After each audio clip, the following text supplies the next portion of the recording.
Dios bendiga rica y abundantemente. Vamos hoy, una vez más, a Isaías 53, los versos del 3 al 8.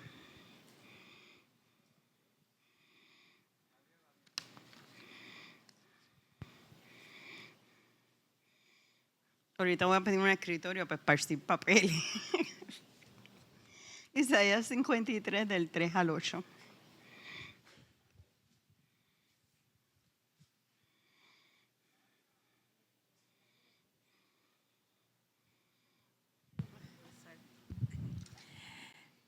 Despreciado y desechado entre los hombres, varón de dolores, experimentando el quebranto, y como que escondimos de él el rostro, fue menospreciado y no lo estimamos. Ciertamente llevó él nuestras enfermedades y sufrió nuestros dolores, y nosotros le tuvimos por azotado, por herido de Dios y abatido. Mas él herido fue por nuestras rebeliones, molido por nuestros pecados. El castigo de nuestra paz fue sobre él, y por su llaga fuimos nosotros curados. Todos nosotros nos descarriamos como ovejas, cada cual se apartó por su camino, mas Jehová cargó en él el pecado de todos nosotros. Angustiado él y afligido, no abrió su boca. Como cordero fue llevado al matadero, y como oveja delante de sus trasquiladores, enmudeció y no abrió su boca. Por cárcel y por juicio fue quitado, y su generación, ¿quién la contará? Porque fue cortado de la tierra de los vivientes, y por la rebelión de mi pueblo fue herido.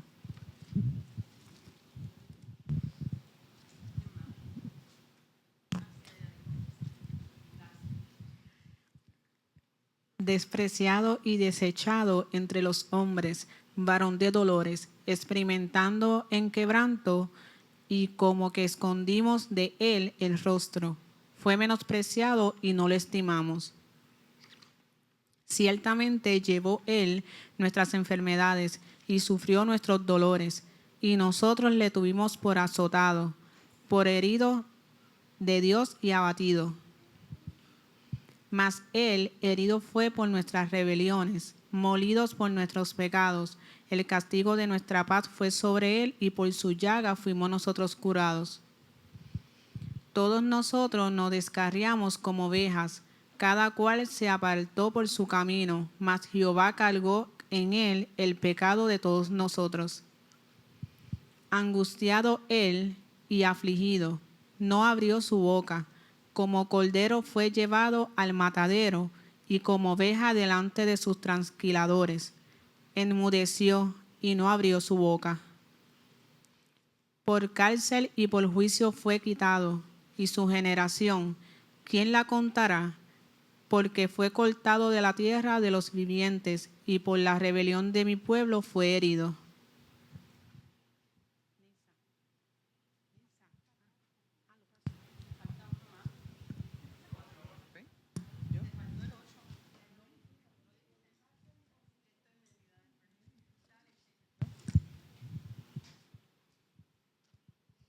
Isaías 53, 3 al 8. Despreciado y desechado entre los hombres, varón de dolores, experimentado en quebranto, y como que escondimos de él el rostro, fue menospreciado y no lo estimamos.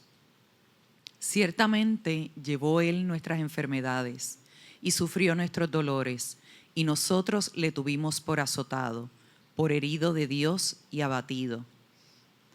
Mas él, herido, fue por nuestras rebeliones, molido por nuestros pecados.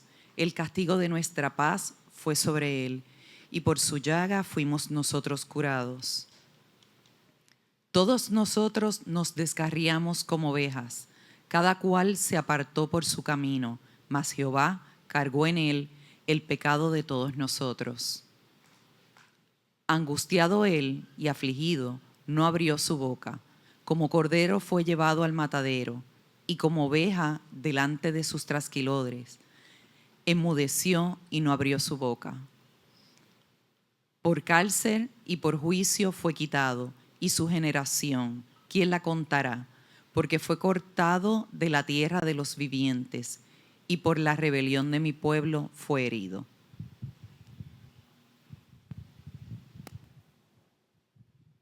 Ok, a modo de repaso general, ¿me puedes poner la tabla número 2? Porque se la llevaron, pero no la discutimos. Pero al ver la tabla se supone que ustedes se acuerden que hablamos la semana pasada. Por lo menos ya yo les dije que yo estuve toda la semana orando que el Señor me quitara la manía de tocarme la barba. Porque esta impresión de la barba a mí me llegó. Pero ¿quién más? ¿Quién me puede decir algo que no sea yo? ¿Qué hablamos la semana pasada? Sheila, ahí viene corriendo.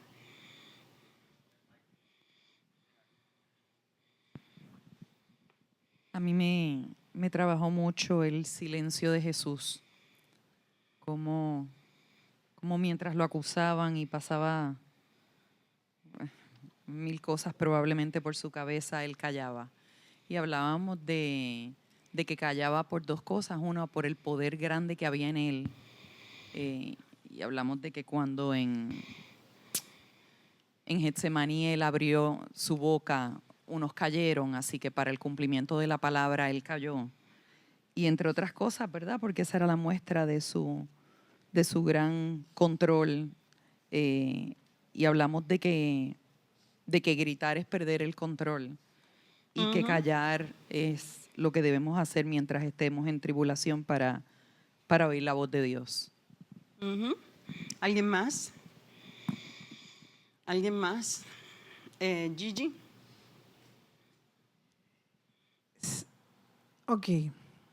Que el Señor nos habla en el silbido apacible, que tenemos que tener el carácter de Cristo, apacible y callado. Que tenemos que refinarnos en eso, porque por lo menos a veces explotamos como psiquitraques. Eso es así. Yo no. No, yo lo digo por mí. Yo estoy hablando de mí, Estoy relajando. Que hay momentos en nuestra vida que tenemos que callar, aunque querramos hablar. Y yo no sabía lo que era trasquilar. Es la primera vez que yo había escuchado la definición de lo que era trasquilar. Sí, yo creo que no eras la única, ¿sabes? Yo entiendo que no eras la única porque hubo personas que me preguntaron. Ok, ¿quién más? ¿Quién más? Lo primero que vemos es que lo acusaban de ¿qué? Diciendo que él era el Hijo de Dios.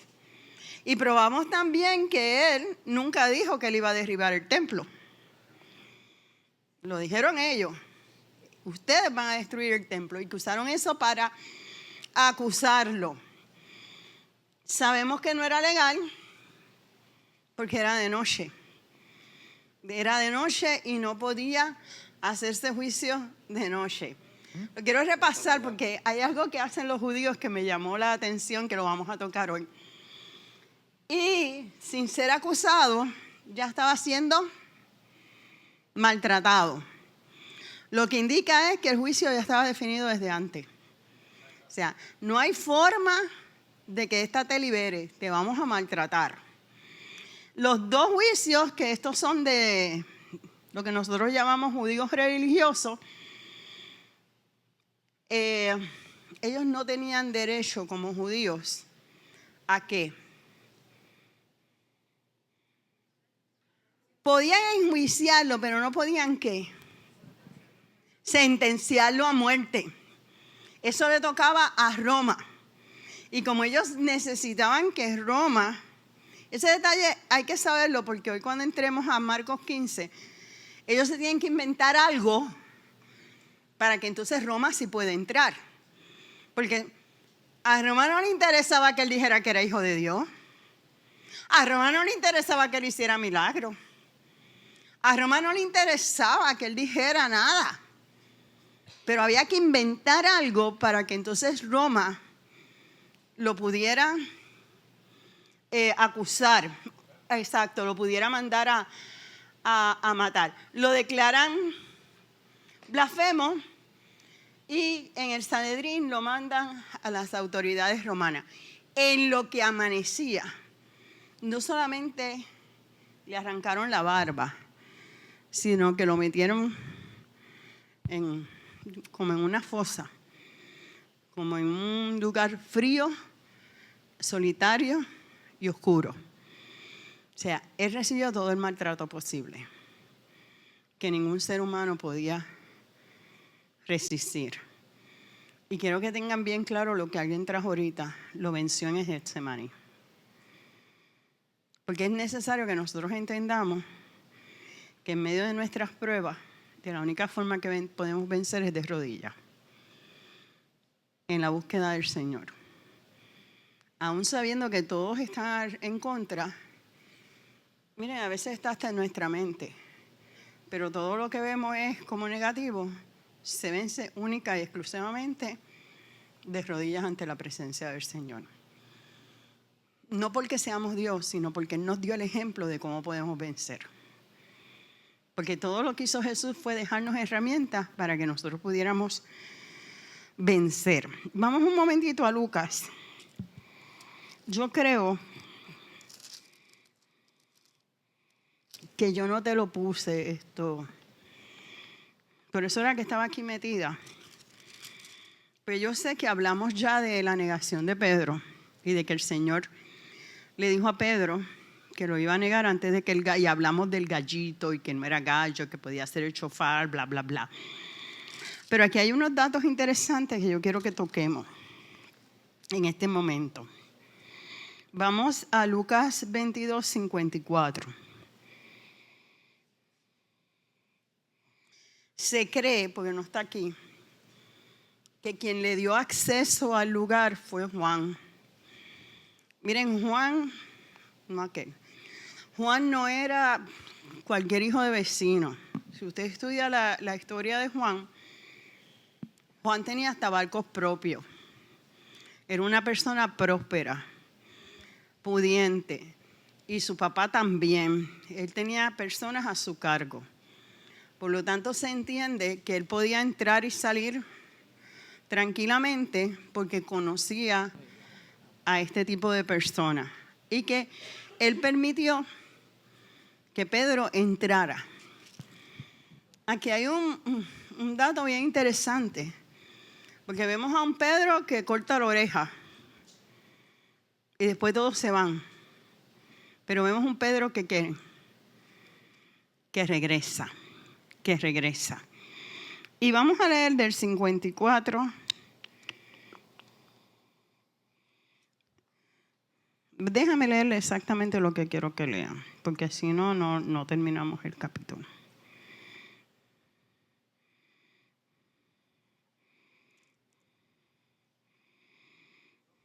Vamos al 6.1. No, quiero leer el 6.1 por un detalle que hay ahí que no lo hay en Marcos. ¿Quién me lee el verso? Lo iba a leer completo hasta el 62, pero porque ya hemos hablado de la negación, pero ese detalle no está en Marcos. ¿Quién me lee el verso 61? 61. 22:61. Entonces, vuelto el Señor miró a Pedro, y Pedro se acordó de la palabra del Señor que le había dicho: antes que el gallo cante, me negarás 3 veces.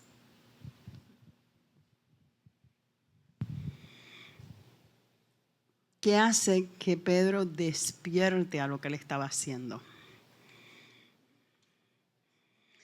La mirada del Señor. La mirada del Señor. Y para mí ese texto fue impactante porque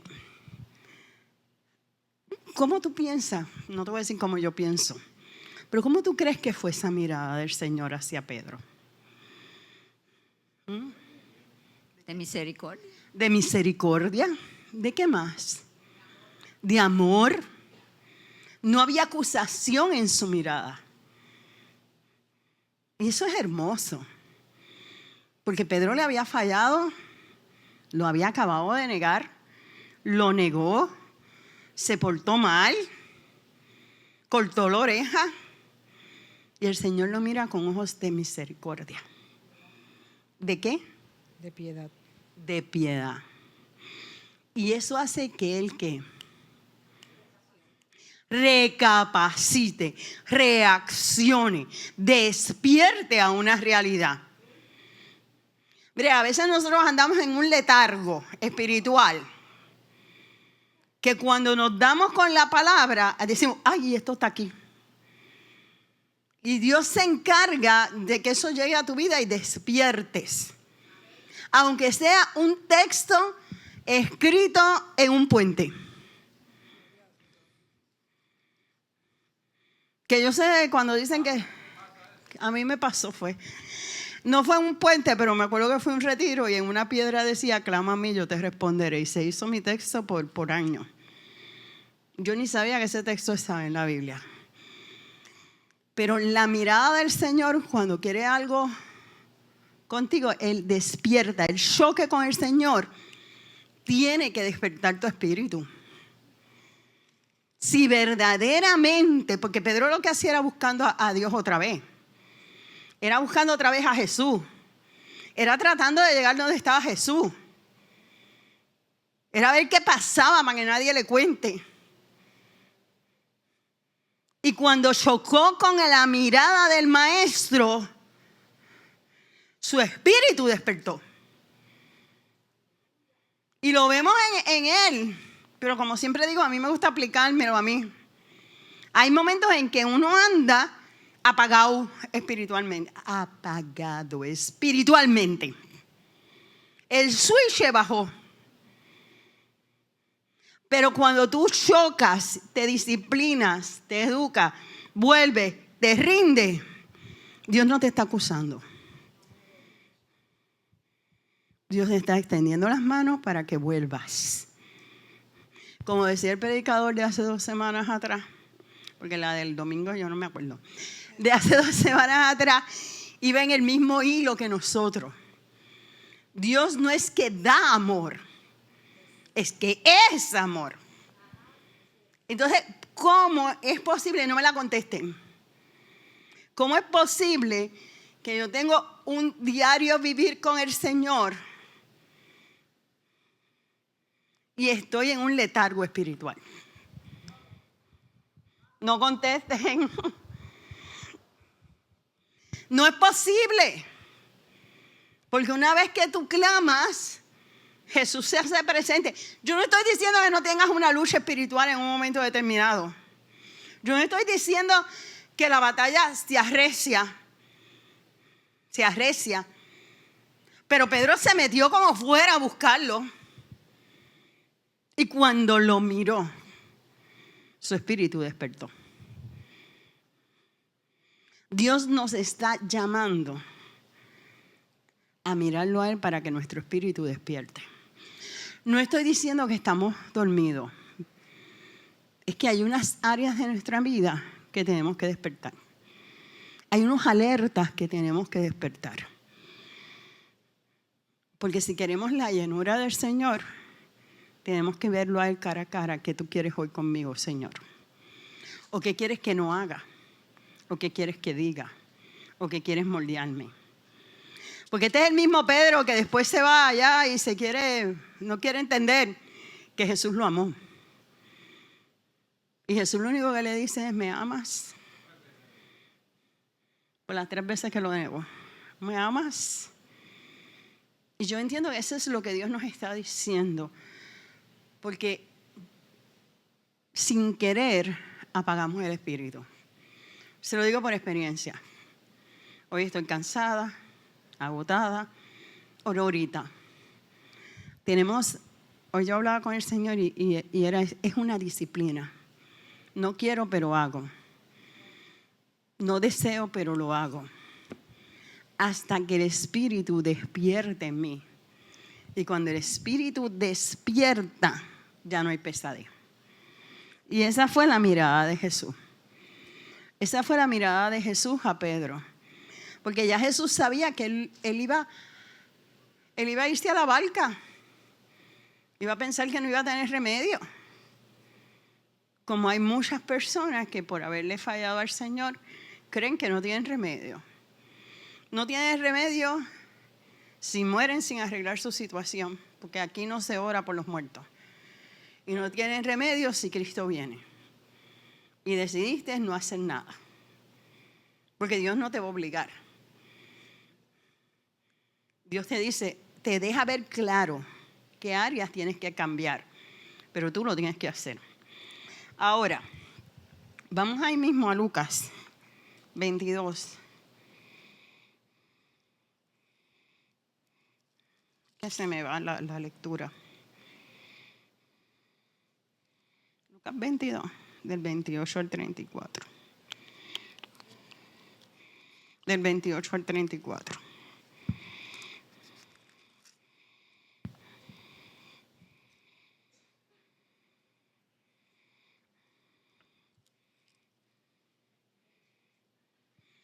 Sheila, ¿tú me lo puedes leer completo? Pausado, tranquilo.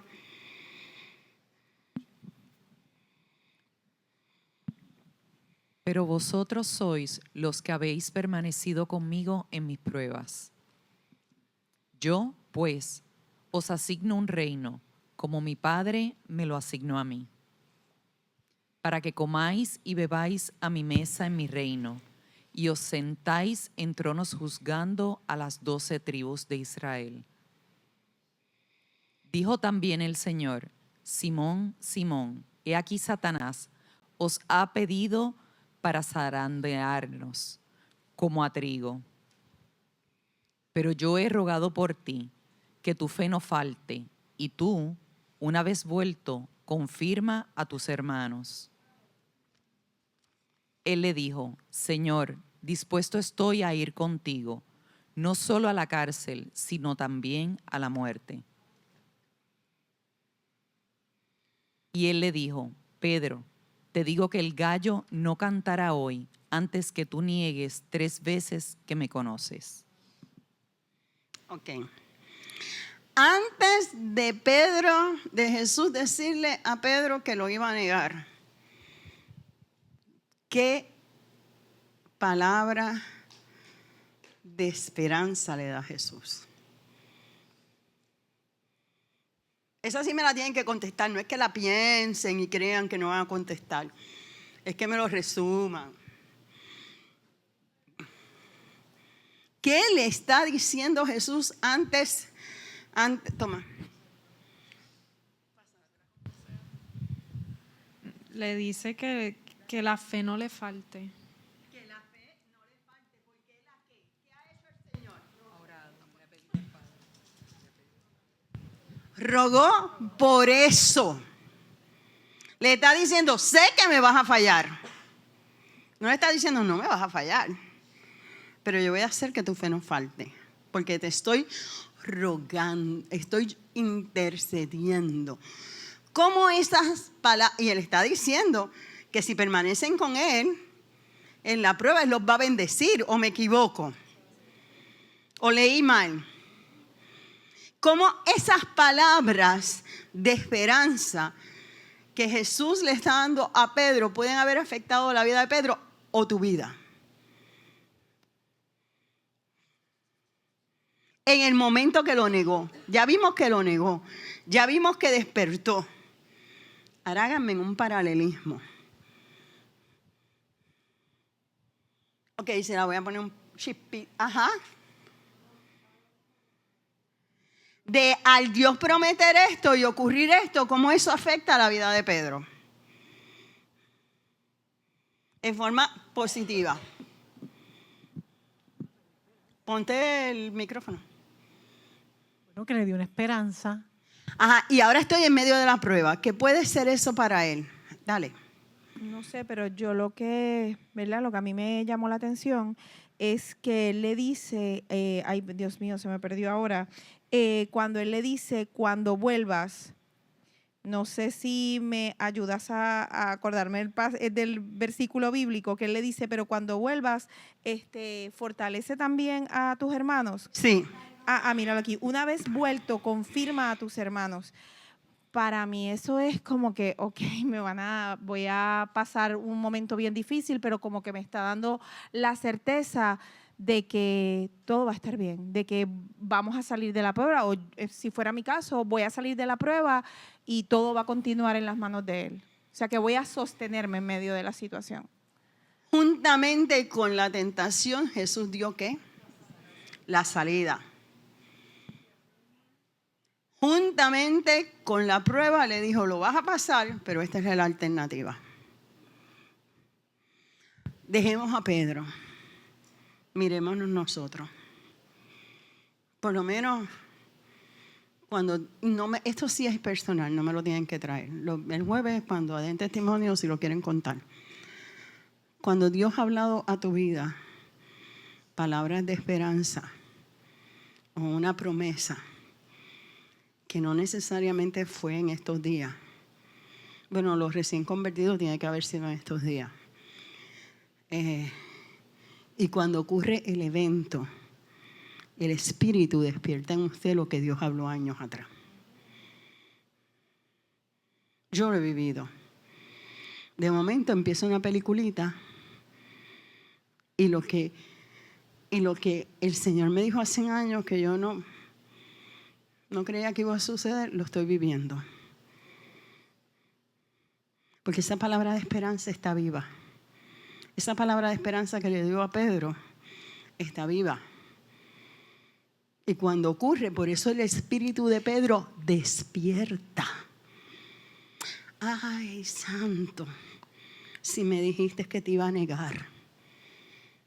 Pero también tiene que haberle hecho el huequito de que, pero él rogó porque mi fe no falte.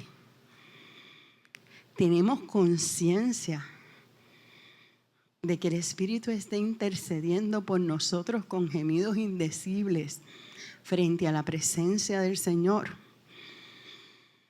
No es que lo coja como excusa para fallarle a Dios. No es eso.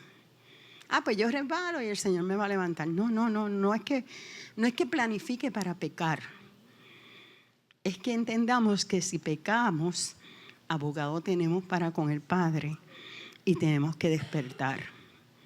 Por eso es que hay gente en letargo espiritual, porque tienen que mirar a Jesús. Tenemos que mirar a Jesús. Y cuando miramos a Jesús, viene ese despertar espiritual. ¿Me están entendiendo? Ok, vamos a Lucas 22, del 59 al 62. Si no, yo oraré por el Espíritu que les ilumine. Dime. Yo quiero decir algo. Que esa es una de las estrategias de Satanás. Mantenernos engañados. Con depresión, con tristeza, Cierto. con no lo he logrado, con no puedo. Pero ese que no hemos visto la promesa cumplida. Que no la hemos visto. Pero ese es el engaño del enemigo, porque nosotros sabemos lo que dice la palabra y nosotros sabemos que el Señor ya lo venció. Así que depende de nosotros cómo vamos a estar realmente, porque es una acción, ¿verdad? Tenemos que estar con la mirada puesta en el Señor para no estar engañados. Pero depende de nosotros si nos vamos a dejar engañar o no. Ahí traes un buen punto. Porque hay una autoridad delegada sobre nosotros. Hay una autoridad delegada de parte del Señor sobre nosotros. Y si Dios te dio una promesa, cuando el enemigo te trae la aflicción de espíritu, porque la va a traer, está en ti irte en el barco mar adentro y no escuchar a nadie, o está en ti recordar la promesa, porque fíjate que el Espíritu despertó en Pedro y despierta en nosotros. Porque yo estoy segura que el más y el que menos tiene una promesa que Dios le dio aquí. Aquí en Ponce, en Vieques, donde sea. Pero hay una promesa que Dios le dio a su vida. Y si no se la dio, pues es que no ha leído la Biblia. Pero la Biblia está llena de promesas.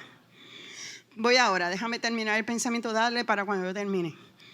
Y cuando tú tienes la autoridad de pararte con la opresión del enemigo y decirle no, Dios prometió, Dios habló, Él es eterno y Él va a cumplir. Si mal no recuerdo, al enemigo se le dice al acusador. Ajá. Y Jesús es nuestro abogado. Ujú. So, él va a estar constantemente buscando crear un expediente en contra de nosotros, buscar pruebas para acusarnos. Entonces nosotros tenemos que utilizar la palabra que ya existe como evidencia de que ya Jesús fue nuestro abogado, Él peleó por nosotros, pues lo hizo por Él, él rogó por la fe de Él. So, ese proceso ya está hecho. Amén. Y eso es lo que nosotros tenemos que declarar ante las cortes celestiales. Tenemos que dominar la palabra porque aquí está toda la contestación. Ahí está la clave. Tenemos que dominar la palabra. Ahí está la clave. Usted tiene que conocer la palabra de rabo a cabo. Voy ahora, pastor. Dirigida por el Espíritu. Porque cuando usted conoce la palabra, es que usted puede citarle la palabra al enemigo, como lo hizo Jesús en la tentación. Pastor. Sí, yo quería decirle que es importante que usted recuerde que no hay tentación más grande que usted no pueda vencer. O sea, usted siempre va a ser más grande que la tentación. El poder de Porque Dios. esa es una palabra que Dios dio para que usted sepa que no importa lo que suceda, Dios le va a dar la victoria. Pero hay que seguir las instrucciones de juego. O sea, nunca. Y mírese cómo se lo voy a decir. Usted nunca será derrotado. Nunca es nunca. Pero usted tiene que creerlo, porque en la medida que usted cree, esa fe se fortalece y entonces usted es más que vencedor en aquel que ya venció al mundo. Estoy recitando la palabra, pero estoy tratando de que se grabe el mensaje para que usted sepa que usted nunca va a ser derrotado. Obviamente tenemos que seguir las instrucciones. No es en tu fuerza, no es en tu autoridad ni en tu poder, es en su fuerza, su autoridad y su poder. Conserven eso todo el tiempo. Sigan las instrucciones y usted va a derrotar al enemigo. Amén, amén, amén. Miren, cuando el Señor dice que la grabemos en nuestros corazones es por algo. Es por algo. Yo entiendo que tenemos un montón de cosas que hacer. Pero eso mismo de repetir los textos todos los martes, yo sé que en un momento dado el Espíritu lo va a traer. Y tal vez usted no se acuerde de dónde lo dice, pero sabe que lo dice. Sabe que lo dice. Y yo estoy segura que Pedro vio la mirada de amor y no de rechazo, y probablemente eso lo hizo sentir peor. Lo hizo sentir peor porque él sabía lo que se merecía. Si nosotros miramos a Cristo de verdad, si nosotros tenemos una experiencia con Cristo de verdad, nosotros sabemos lo que nos merecemos. Nosotros no nos merecemos ni la misericordia, ni el amor, ni el que le arranca. Voy por la barba, hoy vamos a entrar a los látigos. Ni que le arrancaran la barba, ni que lo mandaran para el pozo. No lo merecíamos. Y Él en su amor, en esa esencia de Él que es amor, Él decidió padecerlo para que yo pudiera estar en paz con el Padre. Él no tenía que estar en paz con el Padre. Él estaba en paz con el Padre. Pero Él quería que la gente, la humanidad, volviera a estar en paz con el Padre. Antes de entrar es que esos detallitos de Pedro me llamaron la atención, sobre todo el que despertó el Espíritu. Porque yo sé que hay momentos en nuestra vida que el Espíritu en nosotros, en mí, el Espíritu está dormido. Y de momento tenemos un choque con Jesús y eso despierta.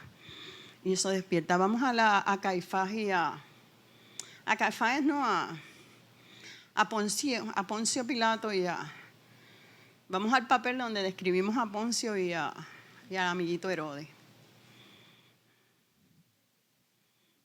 Es que se me olvida que no sale allá. Pero me quedo mirando para allá porque creo que va a salir allá. Ya discutimos a Anás, ya discutimos a Caifás. Alguien que me lea lo de Poncio. Porque vamos a entrar al capítulo 15 y esos van a ser los personajes. Y aunque en Marcos no está Herodes, vamos a tocar Herodes en Lucas. Yo leo. Poncio Pilato. Bajo su mandato, Jesús enseñó y sufrió y murió. Como parte de sus obligaciones gubernamentales, Pilato tenía que estar en Jerusalén durante las fiestas, para conservar el orden durante las mismas.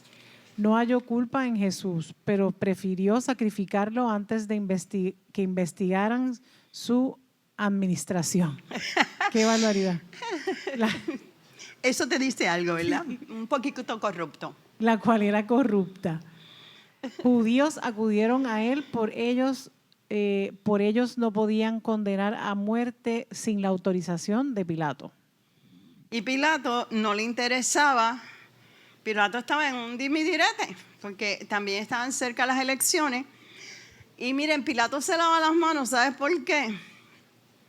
Porque él no quería perder su mandato. Y es cierto, él era medio corrupto y él no quería que lo investigaran. Porque entonces Roma iba a entrar en una investigación, y iba a encontrar la corrupción de él. Iba a encontrar cuán corrupto era él. A Poncio Pilato no le interesaban los judíos. Poncio los maltrató, Poncio los trataba mal. Eran como un tipo de esclavos. Se hallaba en Jerusalén por las fiestas. Fíjate cómo Dios coordina la historia para el cumplimiento de su palabra. Porque él no tenía que estar en Jerusalén. Pero se hallaba porque si había una revuelta, él tenía que hacerse cargo de la revuelta y poner en claro todas las cosas.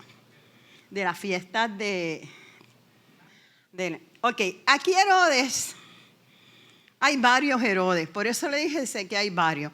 No es el Herodes que mandó a matar los niños. Es el otro Herodes, que es Herodes Antipas. ¿Quién me lee lo de Herodes Antipas? Porque hay un detalle bien interesante en Marcos que me gustó. ¿Quién me lee lo de Herodes Antipas?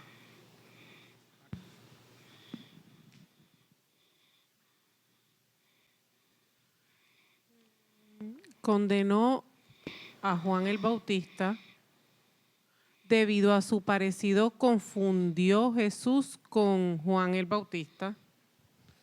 No tenía buena relación con Poncio Pilato, pero se unieron para condenar a Jesús. Herodes y Poncio no eran buenos amigos, pero se unieron por una misma causa. Se nos revolucionan los judíos, se nos viran en contra, se nos descontrola esto, vamos a unirnos y vamos a hacer lo que la multitud diga. Les convenía la asociación. Cualquier similitud con algo conocido es pura coincidencia. Eso es una alianza. Ellos se aliaron. Ok, vamos ahora a Marcos 15. Y vamos a leer del 1 al 5.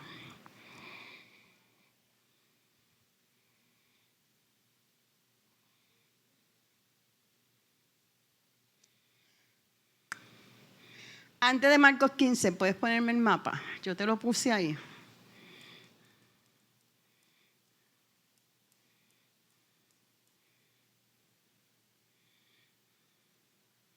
Es que el mío yo lo he ido coloreando, según lo voy estudiando lo voy coloreando. Este lo tengo de amarillo. Se cree que Poncio se hallaba en este lugar, en esta área de acá. Se cree. Hay un 99.9 de que se hallaba ahí. En ese lugar también se cree que estaba el pretorio. Eso mismo. Y ya mismo vamos a ver por qué eso es importante. Deja el mapa y que alguien me lea Marcos 15 del 1 al 5. Porque aquí hay unas cosas bien interesantes. ¿Tú lo lees? Muy de mañana, habiendo tenido consejo los principales sacerdotes con los ancianos, con los escribas y con todo el concilio, llevaron a Jesús atado y le entregaron a Pilato. Pilato le preguntó: ¿eres tú el rey de los judíos? Respondiendo, él le dijo: ¿tú lo dices? y los principales sacerdotes acusaban mucho.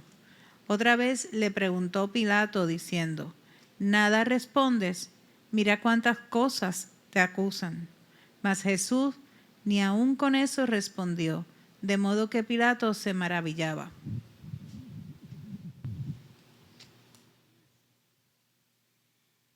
Miren, en las películas o en carro es bien fácil llegar de un sitio a otro. Los otros días la gente quería que fuéramos desde casa hasta Mitsubishi Toyota a pie.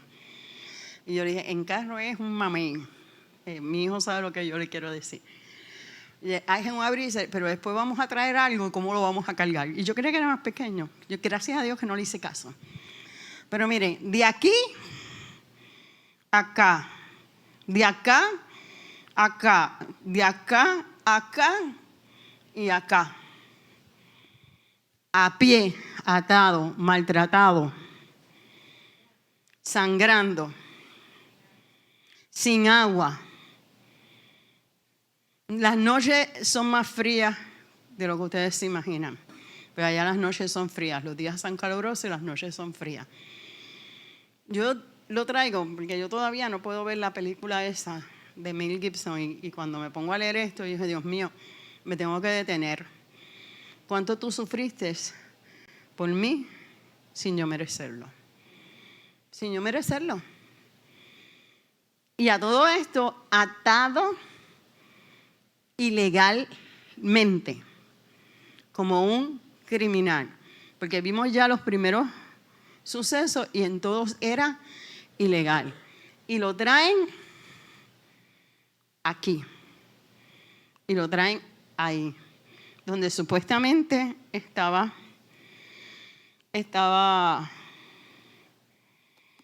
Pilato. Y como hemos dicho, lo llevan ante Pilato. ¿Por qué? ¿Por qué lo llevan ante Pilato? Si ya ellos lo habían acusado. Quiero que eso quede bien grabado. ¿Por qué lo llevan? ¿Por qué? ¿Por qué? ¿Y qué tiene que ver Roma? Dímelo en oración. Si tienes el pensamiento, dímelo en oraciones completas. Porque Pilato era autoridad en Roma. Autoridad en Roma. Era el único que podía, él y Herodes era el único que podían decir, mátenlo. Quiero decir algo del versículo 5, que le hiciste la pregunta, pero me quedé, te iba a contestar, pero no me diste chance, seguiste. Es que yo le iba a decir que el silencio de una vida piadosa y limpia habla más que 1000 palabras en la defensa. Le voy a explicar por qué. Porque esto es espiritual. Cuando una persona tiene razón y usted lo indaga, y usted, si usted es un siervo de Dios, tiene el Espíritu Santo, usted se da cuenta que la persona es inocente. Haga la prueba para que usted vea. Y cuando usted se da cuenta de eso, automáticamente el juicio debió ser declarado inocente. Mas, sin embargo, por carencia del conocimiento de la verdad, lo acusó. ¿Qué quiere decir? Cuando usted vaya a acusar a alguien, pregúntele a Dios y no cometa el error. Porque Esta Dios pregunta venía no ahora, está. era. Es que ella la hizo y yo iba a contestarla y yo tengo que decirle, en el versículo 5, estoy explicando el versículo 5, que precisamente hoy de madrugada lo leímos. No solo eso. Si se dan cuenta del silencio de Jesús, yo iba a traer la pregunta, pero ya él la contestó. El silencio de Jesús a una a la misma vez está diciendo a ellos no tienen autoridad sobre mí. Es la cosa. Ninguna. ¿Por qué te voy a responder? Si ya yo decidí que esto iba a ocurrir y nadie tiene autoridad sobre él.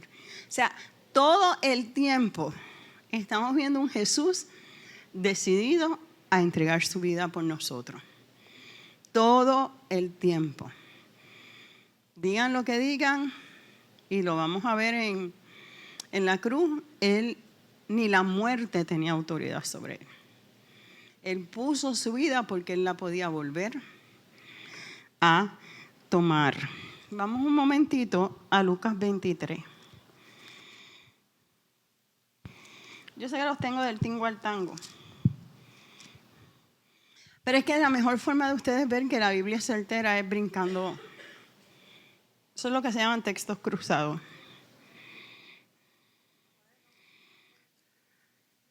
¿De qué? Lucas 23. Lucas 23. Y vamos a leer los versos del 1 al 3.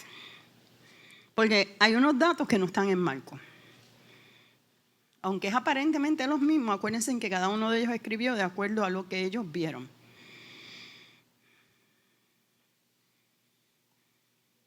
A ver si alguien más lee. Jenny, ¿tú quieres leer, verdad? Sí, ay, qué bueno, ella alzó la mano, yo la vi cuando hizo así, ella estaba haciendo así con el dedo, pues creo que era que quería leer. Levantándose entonces toda la muchedumbre de ellos, llevaron a Jesús a Pilato. Y comenzaron a acusarle, diciendo: a este hemos hallado que pervierte a la nación y que prohíbe dar tributo a César, diciendo que él mismo es el Cristo, un rey. Entonces Pilato le preguntó diciendo: ¿eres tú el rey de los judíos? Y respondiéndole él dijo: tú lo dices. Vamos al croquis. Al croquis. Esto era bajo techo. Sí, era bajo techo. Los judíos no podían entrar a ningún sitio que fuera bajo techo antes de la Pascua, porque se podían contaminar. Lo interesante es que ellos lo envían para ellos poder tomar la Pascua, pero no les importó entregar un justo. La hipocresía de la religiosidad.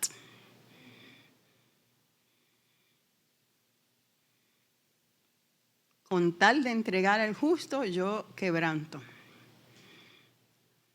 Y Caifás no entró para poder tomar la Pascua.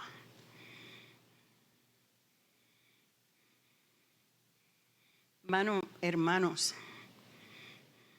cuidado. Que Dios no nos haga religiosos. No nos halle religiosos. Y que sí quebrantemos unas cosas y otras no para poder tomar la cena.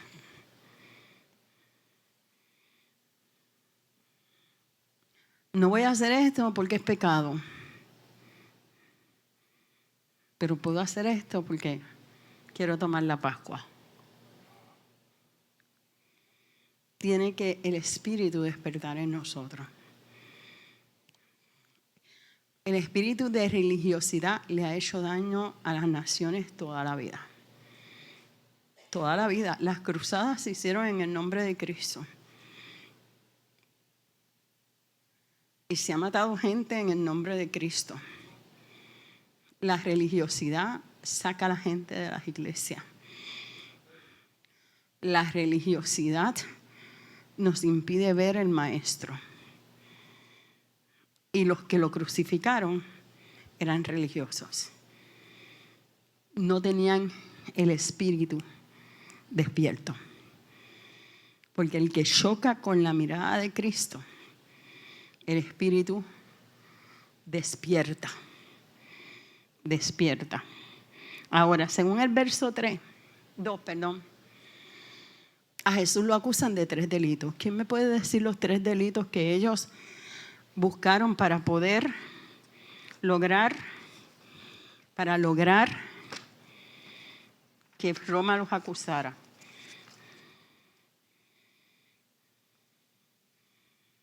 Hay 3 en el verso 2. Por eso lo leí solito, porque lo iba a leer completo hasta el 16 y lo leí solito. ¿Cuáles son los 3 delitos? Déjame dárselo a ella que no ha contestado. Pervierte a la nación, prohíbe dar tributo a César y él mismo dice que es Cristo, un rey. Ok. ¿No dijo él dar a César lo que es de César? ¿En qué forma pervirtió la nación? Ninguna. Todos eran falsos. Y los que dijeron que él decía que era hijo de Dios fueron ellos mismos. Él no se lo dijo a sí mismo. Tú eres quien lo dice, no soy yo. 3 causas inventadas para lograr que Roma lo matara. Y a pesar de eso, Pilato, Lucas 23, ¿verdad? A pesar de eso, ¿qué dice Pilato en el verso 4? No hay delito alguno. No hay delito alguno. Pero como yo no quiero que a mí me investiguen, la Junta, el Sanedrín, como yo no quiero que, la Junta Fiscal, ahora fue que lo cogí, como yo no quiero que a mí me investiguen, pues vamos a mandarlo donde Herodes. Y vamos a leer los versos 8 y 9, porque me estuvo gracioso. Este Herodes está pasado. Digo, yo me río con la Biblia, yo lloro con la Biblia, yo peleo con... Pero ahí me reí, yo dije, este Herodes está fuera de liga, ¿verdad que sí? ¿Quién me lo lee? Denis. Herodes, viendo a Jesús, se alegró mucho, porque hacía tiempo que deseaba verle, porque había oído muchas cosas acerca de él y esperaba verle hacer alguna señal. Y le hacía muchas preguntas, pero él nada les respondió. ¿Qué pasa con Herodes? Se quedó con las ganas, pero antes de eso, ¿qué él quería? ¿Qué él quería? Verlo. ¿Y qué más? Que Jesús hiciera ¿qué? Un milagro. Ay, lo tengo aquí de frente. Ahora él saca la varita mágica y hace algún reguero y yo veo un milagro de cerca. Porque él sabía de él. ¿Sabes cuánta gente viene a la iglesia para coger el milagro y largarse? Pues yo sé que él lo puede hacer. Yo sé que Dios lo puede hacer. Y estaba con Herodes. Ahí me dio gracia, porque la verdad es que el tipo se rió. Dice que se alegró. Me lo trajeron en bandeja. Ni Judas se atrevió a tanto. Muy buen comentario, Mariceli. Y entonces él dijo, pues, no hizo milagro, no hallo culpa en él. A mí no me van a meter en este revolú. Devuélvelo. Y lo mandó otra vez, ¿donde quién? Donde Pilato. Vamos a Marcos 15.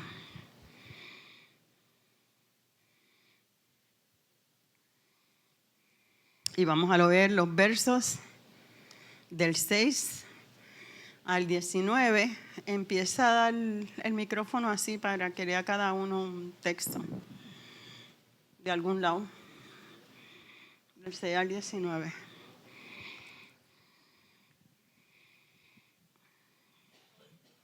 Ahora bien, en el día de la fiesta les soltaba un preso, cualquiera que pidiesen. Y había uno que se llamaba Barrabás, preso con sus compañeros de motín, que habían cometido homicidio en una revuelta. Y viniendo la multitud, comenzó a pedir que hiciese como siempre les había hecho. Y Pilato les respondió diciendo, ¿queréis que os suelte al rey de los judíos? Porque conocía que por envidia le habían entregado los principales sacerdotes. Mas los principales sacerdotes incitaron a la multitud para que les soltase más bien a Barrabás. Respondiendo Pilato les dijo otra vez, ¿qué? Pues queréis que haga del que llamáis rey de los judíos. Y ellos volvieron a dar voces, crucifíquenle.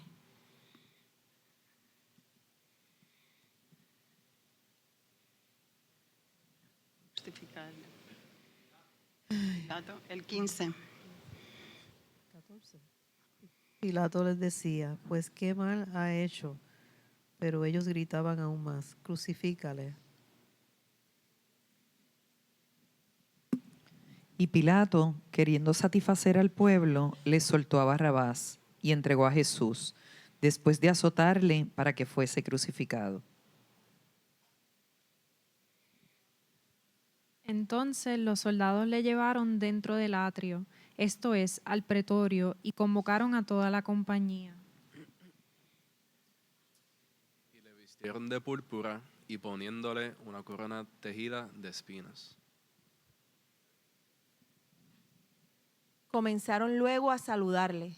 Salve, Rey de los judíos.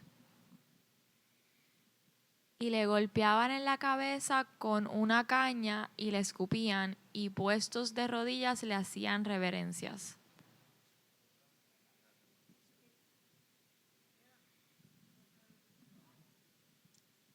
Hasta el 19. Es que yo me puse los vestidos y me dio cosa. Ya mismo le voy a explicar por qué me dio cosa. Es que el problema es que yo lo veo gráficamente. ¿Cuál era el issue emocional de Pilato? Que él no quería que lo mataran. Él no quería crucificarlo. Por lo tanto, los pone a ellos a elegir. ¿A elegir entre quién? Por lo menos han visto la película. Entre Barrabás, que era un homicida, que era un hombre que merecía la muerte. Él no quería asumir la responsabilidad. Exactamente. Pues si yo les digo Barrabás, pues van a decirme, este ha matado unos cuantos, este no ha hecho nada. Pues digo, yo pensando que a lo mejor Pilato pensó así. Pero en el caso de la multitud quería matar a Jesús. Y le gritaban, da la orden, crucifícalo, crucifícalo. Antes de eso, Pilato en el 15 le suelta a Barrabás y le entrega a Jesús después de azotarlo para que fuese crucificado. Dame la fotito. Yo sé que muchos lo saben, pero el vivirlo en carne propia, yo todavía como que no puedo. Yo vi unas que yo no las quise ni traer. La del látigo solo primero. La del látigo solo. Mirad aquí. Es que estoy esperando que salga ya no sale. Mire, no es un látigo como la correa que algunos dicen que yo les daba con ella. No es esa correa. No era esa correa, no era.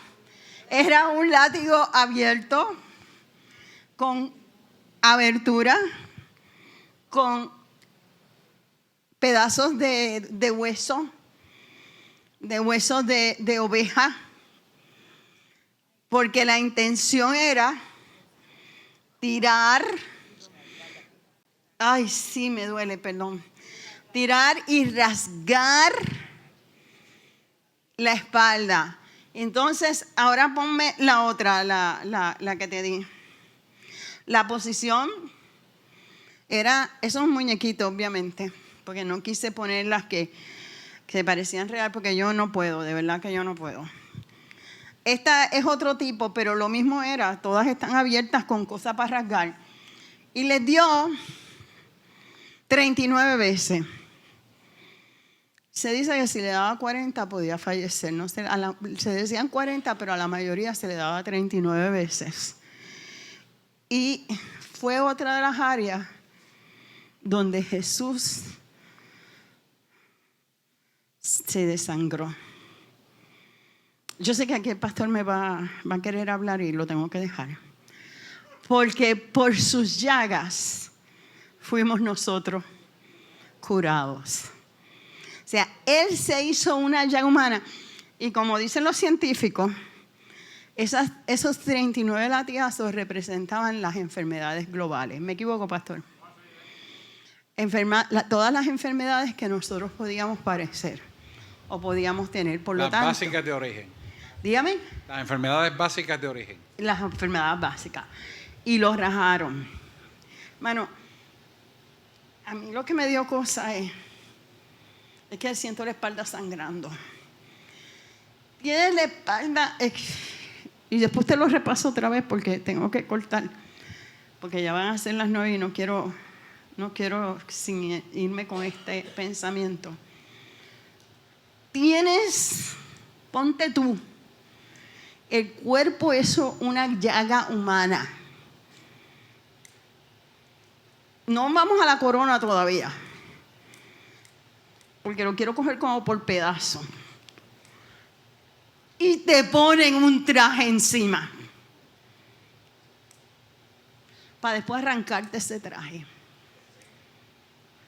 Eso duele, porque se pega a la sangre, solamente para burlarse.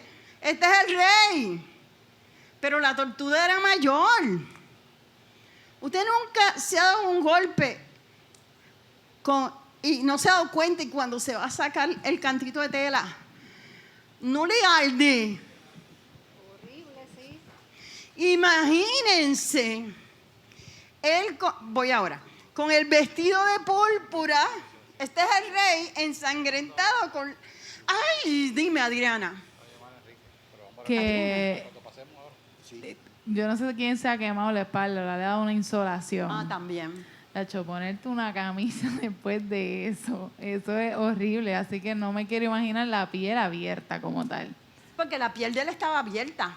Y el camino después para la crucifixión, o sea, me imagino que la sangre se le secó porque esto fue un camino largo. Y eso es sin contar el estímulo perpetuo del sistema periferal y central. Cuando coge la cabeza y todo lo demás. Eso es un estímulo, es más, ese estímulo nada más desmaya a la persona. Yo no sé si es cierto, pero dicen, usted me aclara, que el cuerpo humano cuando llega a cierto grado de dolor hace como un bloqueo. Un shutdown. Eso es cierto. Yo no estoy diciendo que Jesús estaba en ese shutdown, pero voy a traer la corona. Pero ahí es que voy a explicar algo importante. Pues explíquelo, porque voy a seguir. Yo sé que hay poco tiempo, pero esto es sencillo. Cuando la persona entra a una dolencia de esa magnitud, oiga esto bien, ya no está en la existencia biológica, sino espiritual. Y para él poder vencer la parte espiritual tenía que morir la física. Murió la física y lo mantuvo el espíritu. Aleluya, aleluya. Esto es para hablar largo y tendido, pero yo quiero que usted entienda esto. No hay prueba más grande que usted no pueda soportar, porque Dios tiene control de la prueba. Toda prueba está bajo control de Dios para nuestras vidas. Cuando usted piense que usted no puede, usted se está enterrando vivo. Pero cuando usted dice, yo puedo porque Cristo está conmigo, la prueba usted la va a superar. Amén. Keep on your mind siempre eso. Ya lo dejo ahí porque son las 9. No, y quiero tocar un momentito la corona. Dice, el 17 dice, y le vistieron de púrpura y poniéndole una corona tejida de espinas, comenzaron luego a saludarle. Miren, yo leí un montón de cosas de la corona, pero le di delete. Sé que son ciertas, pero le di delete. No estoy diciendo que cojan lo que yo pensé. Usted lo toma, lo deja. Si el domingo el pastor dice lo contrario, pues ya usted sabe que yo lo dije mal. Pero al poner la corona, obviamente se ensangrentó la cabeza. Sé que tiene una explicación científica, pero a mí me llevó a que tus pensamientos pueden estar cubiertos a través de la sangre de Jesucristo y no dejar que tus pensamientos te dominen. Que tu mente, a través de la sangre vertida por Jesús con la corona de espinas, tú puedes traer cautivo todo pensamiento a Cristo. La mente controla el cuerpo. Y la corona que hizo que se ensangrentara la cabeza, te está diciendo que tus pensamientos pueden ser lavados en la sangre del Cordero, lo cual te va a dar la victoria. Yo entiendo. Sí, porque es que a veces decimos, no, porque soy ser humano, pero es que esa sangre tiene una autoridad sobre nuestras vidas que nosotros desconocemos. Y estamos en el letargo de Pedro y tenemos que despertar. Tenemos que despertar y tomar esa autoridad. Ahora, vemos un Pilato, a modo de reflexión, que terminó entregando a Jesús. ¿Por qué? ¿Por la presión de qué? Del pueblo. Y terminó entregando al justo. Terminó entregando al justo por él zafarse y que no perder. Siempre perdió. Si estudian la historia, siempre perdió. Pero me llevaba a reflexionar, que reflexionemos, cuando yo en mi capacidad de ser humano, bajo la presión de la multitud que me rodea, donde nadie me ve, yo también estoy entregando al justo. En acciones, en hechos, en palabras, en omisión. Aunque Jesús se mantuvo callado, hay momentos que hay que mantenerse callado, eso yo lo entiendo. Pero tenemos que reflexionar en que yo no entregué al justo. Yo no entregué al justo. Yo no sé cómo usted lo entrega, pero a veces hemos entregado al justo cuando no damos el testimonio o no hablamos la palabra que Él quiere que hablemos. O no hace. Miren, el no hacer lo bueno, el saber hacer lo bueno y no hacerlo es pecado. Es contado como pecado. Y Pilato prefirió un puesto antes de sacar libre al Jesús. Había que cumplirse la promesa, eso es aparte. Pero que no me vea yo en eso. Yo quiero discutir un versículo cortitito y aquí termino, porque este me gusta. En Marcos 15. Quédense con ese pensamiento, que no entreguemos al justo. 20 y 21. Y después de haberle escarnecido, le desnudaron la púrpura. O sea, le arrancaron el vestido. Y le pusieron sus propios vestidos y lo sacaron para crucificarle. Pero, dice, y obligaron a uno que pasaba, Simón de Cirene, padre de Alejandro y Rufo, que venían del campo, a que llevase la cruz. La salvación de Jesús llegó a la casa de ese varón. Busquen la historia de Simón de Cirene. Dios bendijo a Simón de Cirene y en su familia llegó la salvación y se convirtieron en siervos de Dios. Aparecen otros textos de la Biblia, pero como a ustedes les gusta estudiar por su cuenta, pues ustedes lo van a buscar. Me aparece como en 4 textos más. Nada de lo que tú hagas por el Señor pasa por desapercibido. Nada. Y el que lo bendice al Señor y hace su voluntad es bendecido.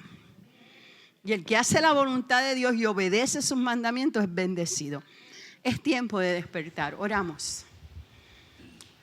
Señor Jesús, en este momento te digo como el salmista, examíname, oh Dios, conoce mi corazón. Señor, ve en nuestros corazones. Es posible que hayan áreas de nuestra vida que estén dormidas, pero ayúdanos a ver tu rostro, porque cuando vemos tu rostro y buscamos de tu presencia, el espíritu dormido, muerto, despierta, resucita. Necesitamos más que nunca, Señor, sentir cómo tú nos abrazas, Señor, cómo tú nos miras, cómo tú nos recoges, Padre amado. Y ayúdanos, oh Dios, a entender cuán grande fue tu sacrificio en la cruz del Calvario. Mira la palabra sembrada. Oh Dios mío, que haga mella en nuestros corazones, transforme nuestra mente, cambie nuestra visión y destape nuestros oídos espirituales para que podamos cada día escuchar tu voz. Hemos orado en el nombre que es sobre todo nombre, en el nombre de Jesús. Amén, amén, amén. Dale un aplauso al Señor, claro que sí.